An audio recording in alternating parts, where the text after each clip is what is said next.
What's up, guys? West Coast Picks here, and I just got back into the Lock Lab from an afternoon out with a buddy of mine in the Locksport community. And this is the same guy that gave us all those kick cylinders, the 77 kick cylinders that I gave out to Pick Me 1977, Trekmaster 30, and Bobby Keys. And they're going to in turn give them out to people on their channels and do what they need to do with them. But anyway, this is a very awesome guy. He's got a wicked shop really close to my house, actually, where he's got like all the goodies, like man, all the key cutters that you could want, like for cutting multi-locks, and man, just a bunch of awesome stuff. And I don't want to go too much into detail because he does wish to remain nameless, which is perfectly fine for me. And I just want to tell him, because I know he watches the videos, I just want to tell him thanks, man, for all this stuff. I really appreciate it. And a lot of this is going to filter down into the community sooner or later, just like the rest of it. So, yeah, everybody else thanks you too, especially for that last batch of locks. Everybody's pretty happy with that. So, anyway, guys, he gave me a bunch of more stuff. And I'm just going to start with some of the more pertinent things, I think, anyway. So he gave me some challenge locks, which are kind of scaring me right now. I was thinking about them on my drive home, and I was like, uh-oh. So we'll start. Here is a Everest, Schlag Everest. It is the D keyway. It's a D123, so it's kind of restricted. It's not the regular C keyway, and I'm not sure if my shotgun fits in there. It doesn't. So I can't use my shotgun as for the check pin in this one. I'm going to have to do it manually, which, it's doable, but it's a pain. But it's also a challenge lock, so not going to be easy. The next one would be this Sergeant by Assa Abloy that he calls Acid Burn. And believe me, I'm pretty sure this is going to be hard to get into, and you'll see why after I show you some of the pre-cuts for Sergeant that he gave me. So I'm pretty sure he used something like that, and it's not going to be easy. It came with a mummied key, and it should be a hell of a lot of fun to try to get into. And this is the one that scares me the most. This is a Nabob multi-lock clone. It is a 5-pin, pin and pin, so 10-pin. Challenge lock, pinned up as a challenge lock. So this is not going to be easy, guys. There is a key for this. I left it out in my car accidentally, so I'm going to have to go get that before I actually do a video on this. But yeah, pin and pin challenge lock, multi-lock clone. That is not going to be easy. Anyway, that's just the first little bit. Also, a key cutter wheel. So this is actually the cutter, or rotary file is really what it is. And this one is essentially brand new old stock. It's got a little bit of rusting on it, but that's what happens to tool steel when it gets old and you don't have it soaked in oil the whole time. And that's fine. It's not a problem. It's very sharp and pretty much brand new. And the one I have on my machine right now is like done. So I'm hoping this actually fits. I haven't lined it up yet, but I'll have to try it out later, see if I can get it to go in there, recalibrate my machine and all that. Some tail pieces for some Mortise cylinders. They have the broken off actuators, this little actuator nub on the back there, but that's fine because all they have to do is hold the core in. And so I find some screws that'll fit, and now I can put some Mortise plugs back together, which is awesome. A couple of old padlocks. We have this Master 3 UP. That's a user pinnable, and it doesn't want to shut on its own right now. So chances are I'm going to have to soak this thing, get it working again. This is the user pinnable. So the way these work is when you get them, you can stick whatever key you want in there that fits, whatever bitting you want, and just give it a hammer. And it actually breaks the pins in the spot where the bitting is to make the shear line. And that's how you pin up this lock, user pinnable. So you can actually, make your own key for it, or turn it into a lock for your own key that you have pre-existing. So they call it the UP. This is the 3 UP. We have a first watch. This is a hardened steel, laminate steel padlock, and should be a little bit of fun as well. also have a little bag of kick cylinders. So these are all different types of slag.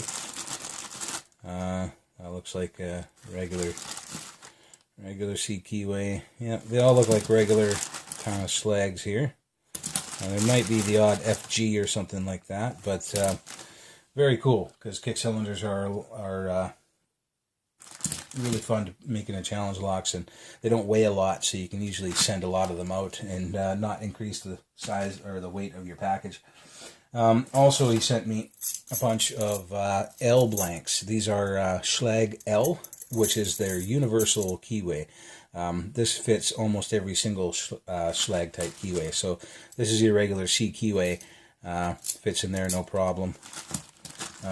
We have, let me find a couple other ones here.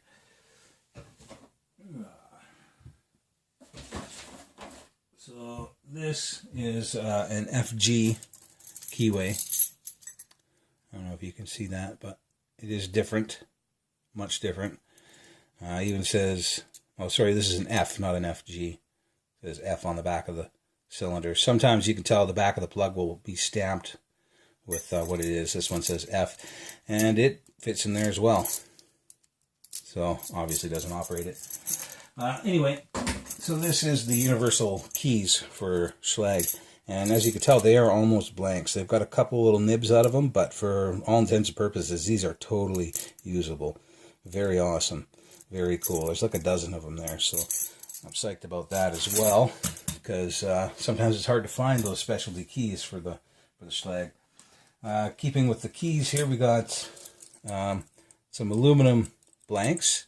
He's not a fan of aluminum keys, and to be honest, neither am I, but when you don't have anything else, they are a lot better than nothing. So I'm more than happy to have these, and I will probably have to work out a new pinning board up beside my other one, because I think I'm running out of room. But very cool, very cool. Excuse me. Also have some pre-cuts, Sargent pre-cuts. So this is what I was telling you about, that acid burn that he made. It's probably not going to be very easy, because he gave me a bunch of pre-cuts, and this is what they look like, guys. I mean, just nasty. If that lock has anything like one of these in there, it is not going to be easy. Just look at some of those cuts. Like, holy. And get a good look, guys, because the next bunch of sergeants I send out for picking are going to have these keys cut into them. So, yeah, some of you guys are going to have to deal with this. Wow, just insane. Very awesome. Very awesome. I love that. Another bit of miscellaneous keys here. There's a couple of C123 Everests. There's a bunch of multi-lock in there, some SC1s. There's a Medico in there.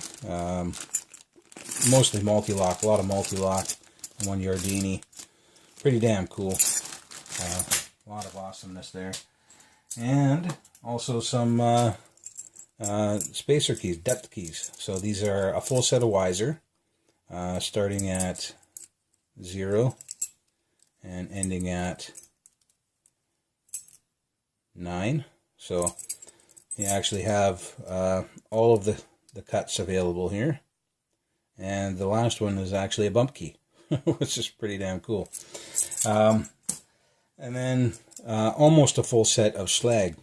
So this is missing just a couple of the numbers. So it looks like it's missing a 9 is there. It's missing an 8 and missing a 4. But everything else is there. And those are going to be easy for me to get, because I can just go to a locksmith or even ask him next time I'm hanging out with him if he can cut me, because he's got code cutting. He could just cut a bunch of 4s or a bunch of 8s onto a key, and I can complete my set. So that's pretty awesome too. That's almost a full set.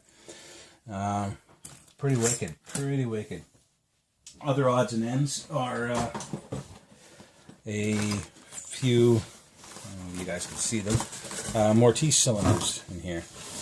So actually some key rings as well, always handy, and a bunch of Mortise cylinders.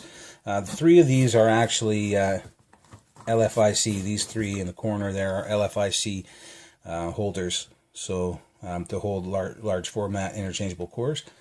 Adapt them to Mortise, and the rest are Mortise cylinders. A couple of them need, like this one, needs the screw-on back, the spring, and the pin and everything. I think I got extra around here, so that's fine. And there's another one, this one here, also needs it. Like I said, I think I got them around here. That's fine. That's also an FG. Those L's will fit in there as well. And this one is missing the tailpiece, but he gave me those tailpieces. That's WR Weiser, so...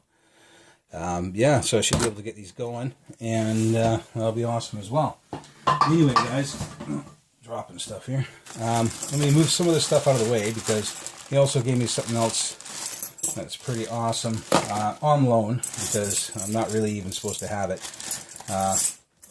Put all this away. For me to play with and get on camera for you guys, because I've never had a chance to pick one of these. I've always really wanted to. I see them all the time. And in most circumstances, it's illegal for you to be picking one, but in this circumstance, it's not. This is a USPS mailbox lock. So I see these all over the place. Even here in Canada, we use them. This is USPS mailbox lock. Comes with keys, and has a little weather window there to keep it all clean, and it works pretty good. Of course, it should. I'm told these are stainless plugs, a stainless center plug and tailpiece, because they're supposed to be for like high pry resistance, right? And yeah, pretty nice little locks looking so far. And I want to see what it takes to pick into one of these. Like I said before, I've seen them all around, but you can't just go out and buy one. I'm sure you can on eBay or something like that, or maybe not even. But anyway, now I actually have a chance to pick one. So. Legally, because if I had to before, I would have to walk up to a mailbox and do it, and that is not legal, so don't break the law, guys.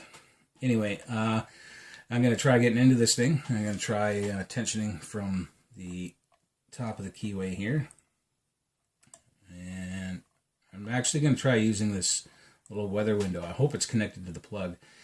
It's not spinning on its own, so it probably is, and I'm going to use just a Peterson hook here. And let's see what it takes to actually get into a mailbox, guys. Uh-oh. I'm flopping around in the vise here. This isn't very good. I'm going to have to, let me do that now. Take it down a bit better. Well, it's still moving, but it's not as bad. So I got to click out of the back. And there's a click out of 3, click out of 1, and we're open. All right, so not too bad. It was pretty much touch them all once and they go.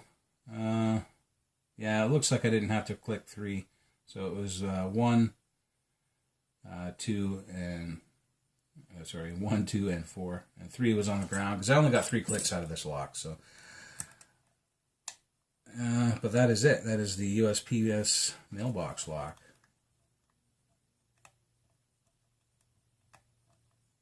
4,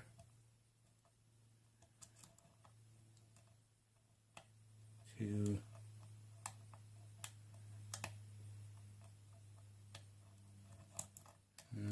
maybe I didn't get 4.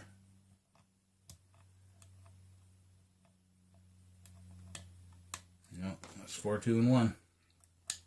Yeah, so that is a mailbox lock, guys. I'm not going to gut it because he does want it back, and I am not going to ruin it for him, because usually you have to, you'd take it apart and there'd be a set pin in the back that you would have to knock out of there. Sometimes you got to drill it out because it's in there pretty good. I don't want to take a chance of messing this thing up, but it's a 4-pin lock, guys, so there's no security pins in it. There's nothing major to it.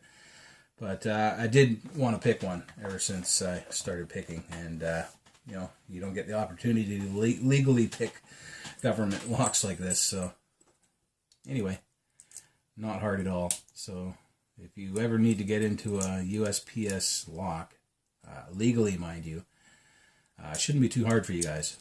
Anyway, guys, Thanks a lot, man, for all this awesome stuff. I thank you, and I'm sure the community thanks you, especially all the awesome locks that you gave us last time. And a lot of this stuff now is going to filter down to the community as well, especially the challenge locks and these kicks and mortises after I make challenge locks out of them, or I might give some of them out as stock locks for other people to make challenge locks out of. Thanks for the depth and spacer keys. Thanks for the pre-cuts. Thanks for the blanks. Oh man, just a bunch of awesome stuff. And I'm just blown away how nice this guy is. And man, very awesome. So thank you a lot, man. And thanks everyone else for watching. Later, guys.